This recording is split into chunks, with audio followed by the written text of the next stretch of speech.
Hello folks, today I'm going to do my first video in a series called A Walk in the Woods, and I'm going to start by using these lithographic crayons or lithographic markers.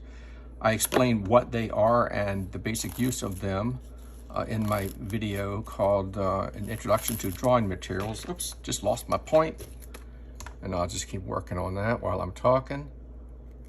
These are wrapped in this spiral paper, which comes off kind of funny and exposes the point. These are probably 40 years old, so sometimes they don't work according to plan. All right, so gonna rub this off scene, off camera, whatever it's called, around my point a little bit. And I'm just gonna go ahead, clean off the page a little bit. Pencils are flying all over the place today. And I'm just gonna start. You see I'm holding my marker very loosely, and I'm gonna start drawing a series of lines next to each other, which as you can see are gonna taper from the bottom to the top. Maybe one over here is gonna be a tree that's very much closer to the viewer. So we'll do a couple of lines like that. Some back here, further away. And we'll just continue drawing these parallel, well, not maybe so parallel lines, roughly parallel lines, back and forth. And I don't stay in one place. Oops, that's a little wide there, so we'll fix that later. I wander back and forth. Here we might have a couple that are fairly close together, and so forth. You don't just want to concentrate on one area, or at least I find that does not work for me. I like to wander around when I'm drawing and compose the picture as I am motivated to do by looking at it. And again, the feedback that I get from my brain, translating what I'm looking at and telling me perhaps what I should do. All right, I talk about that triple interaction between the eye and the mind and the hand, all kind of work in tandem to give you guidance. All right, so there's our basic shapes. And again, with this brown marker, I'm just gonna kind of give these a little bit of textural horizontal lines. I'm just gonna scribble back and forth. I'm not a tedious draftsman. I scribble a lot, and I find that doing that for me gives a more realistic method of drawing. At least it's what it works for me. Again, going back to my video, something about randomness, I forget the exact title, but if you look through the videos, you'll see the video on randomness. Randomness is an extremely difficult thing to learn, and I think everybody needs to learn it and understand it to be able to draw and paint well. So you see, not all of these are the same. There's a lot of variety, and you see I scribble outside of the line sometimes.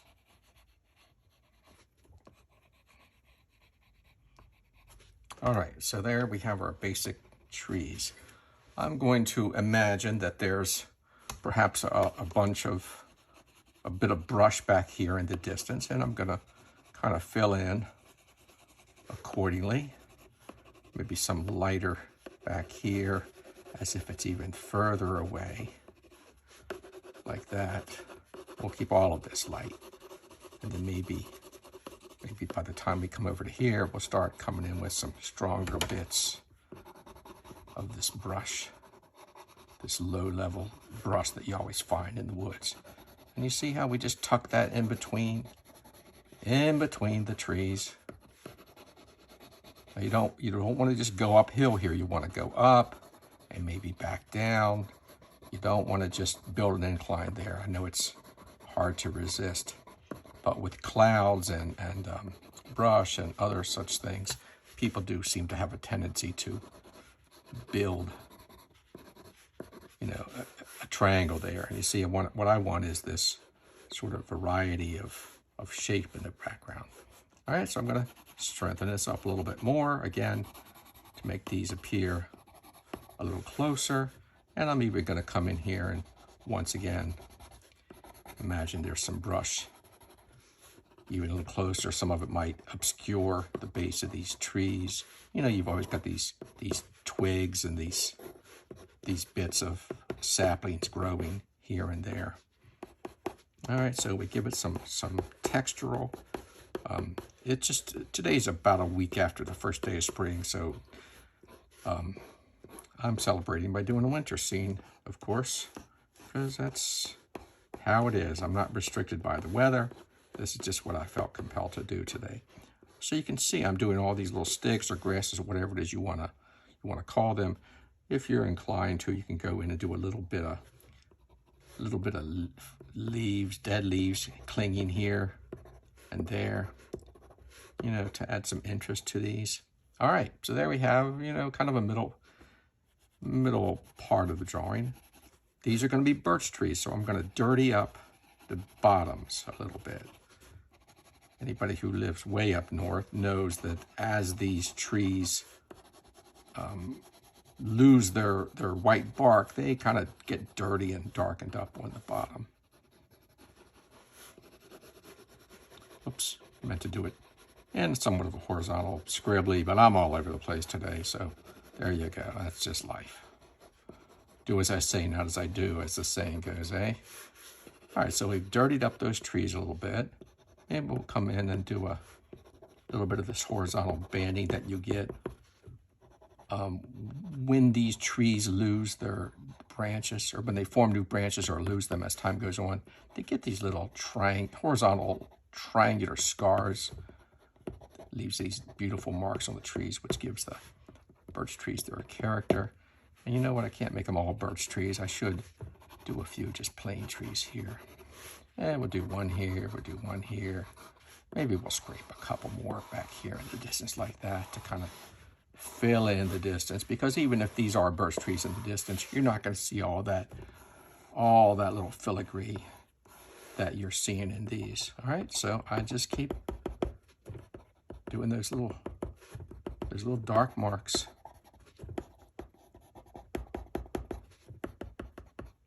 So forth and so on. Like I said, they're somewhat of a triangular horizontal. And don't take it from me. Just go ahead and do some research and look at a few photographs online of birch trees, and you'll come to your own conclusions about how to draw them. I mean, these are probably not exactly accurate. I draw kind of in I don't know what you'd call it. I don't want to call it a cliche, but it's almost a simplified version of things. All right. So now what I'm going to do is I'm going to start putting some branching from these trees. Not a lot of detail, just something to suggest, this horizontal branching back and forth. Fill in, especially at the top, make it a little bit more denser. Okay, so we just keep moving with that. And maybe even on this one, for example, we're going to have to make some stronger limbs come in here like this, because this is closer. Maybe we'll do a couple that come in the front like that. Even some that are falling, kind of to give you that 3D effect. They're a little bit closer to the ground. All right, and then maybe a couple up here. All over. And then back over here again.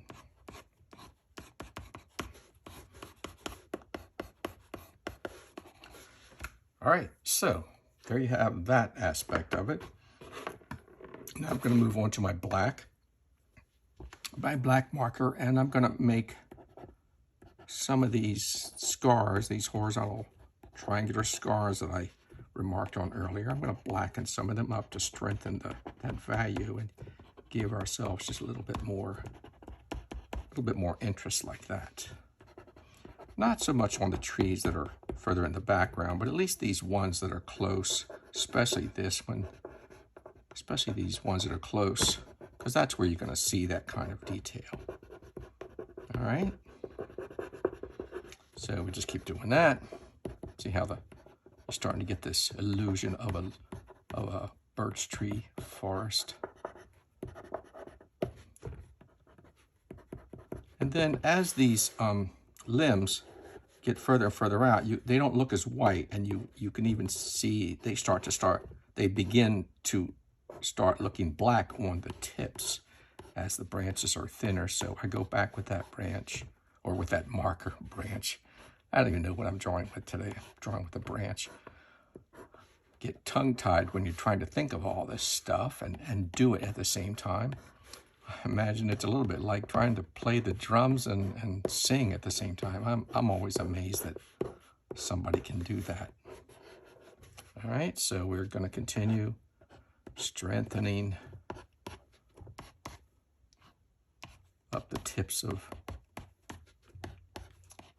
these branches. You see, I don't even sit here and try to draw every single branch as if it comes from a particular tree. A lot of this you can just kind of suggest like this, and your brain, or the viewer's brain, just starts to see what you're trying to suggest without actually having to do every little tedious little mark. In fact, the more mystery you leave to some of these things, the better sometimes.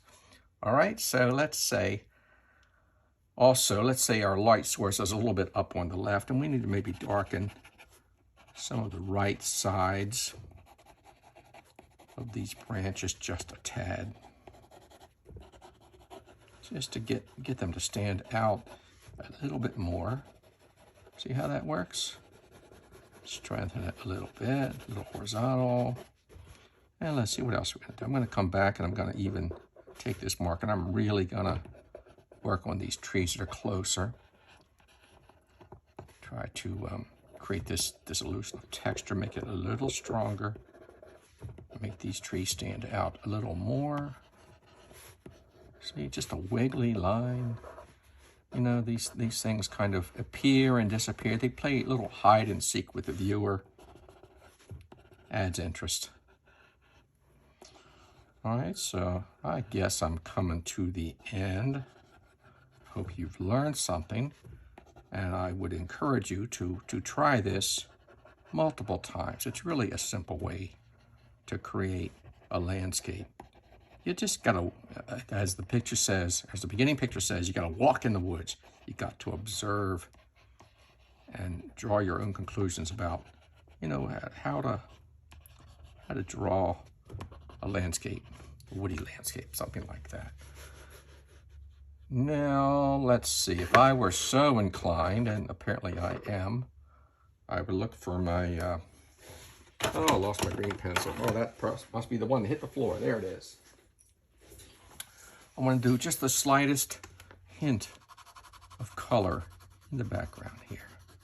And I'm using a kind of a green colored pencil. This is probably a really lousy colored pencil. The color's going to fade, but you know, this is just I don't even know where this thing came from. Obviously, it's not one of my, must have come in a yard sale or something. Who knows? Maybe one of my students left it behind. Anyway, so I'm gonna put just a little bit of color in between these tree trunks. Try to add a little extra something. That's all you need sometimes.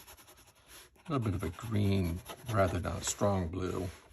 Since it's winter, a little bit of a duller gray. Oops, I sometimes lose track of what's a tree and what's the sky.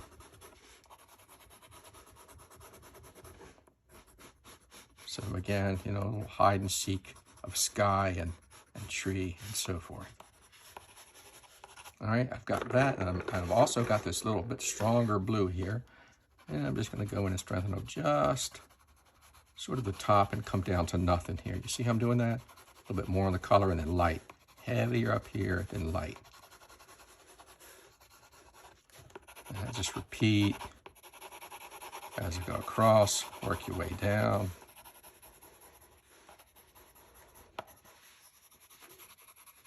All right, what do we got?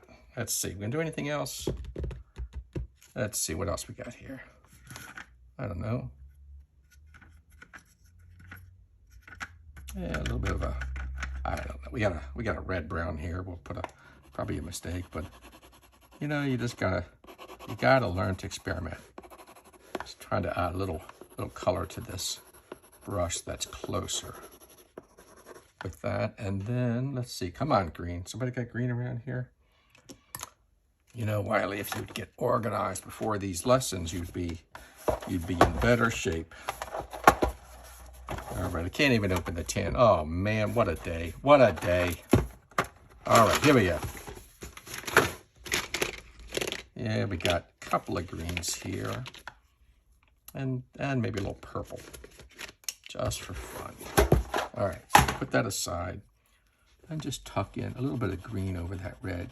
You see that green and that red work together to create a sort of a brush color, a dried up, wintry, dead, twiggy type of color. You know, a dead of winter kind of color. And what else we got here? Even darker green here, a little stronger on some of these areas that might be just a little bit closer. See how that works?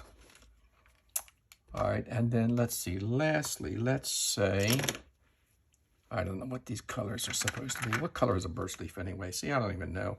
Let's just say you have a few hanging on from the previous year. And we just kind of wander around every now and then.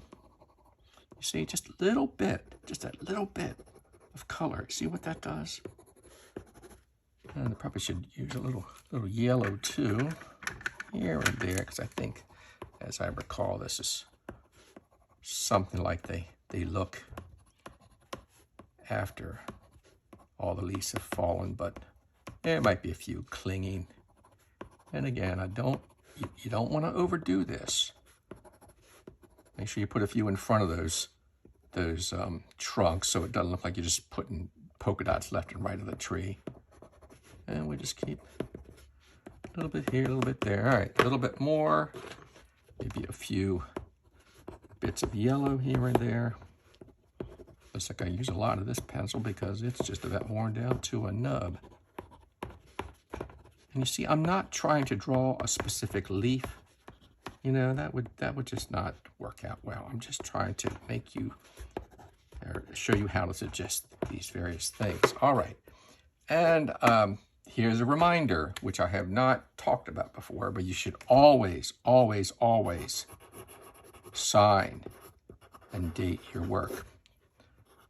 Oh, what year is it? Okay, I think I know. And the reason we do that, for reasons beyond the ones that are obvious, is when you're working for a few years and you follow lessons or whoever you're learning from, and the years pass by and you'll look back and you go, wow, look at that. 8 years ago, look how much better I have gotten in those years. So that's why I encourage you to date your work. Just the year is fine. You don't need to do the whole, hour, date, time, and that sort of thing. So thank you very much for watching, and stay tuned to, if that's what you call it these days, with video, and we'll move on to lesson 2 or episode 2, whatever you want to call it. All right, bye now.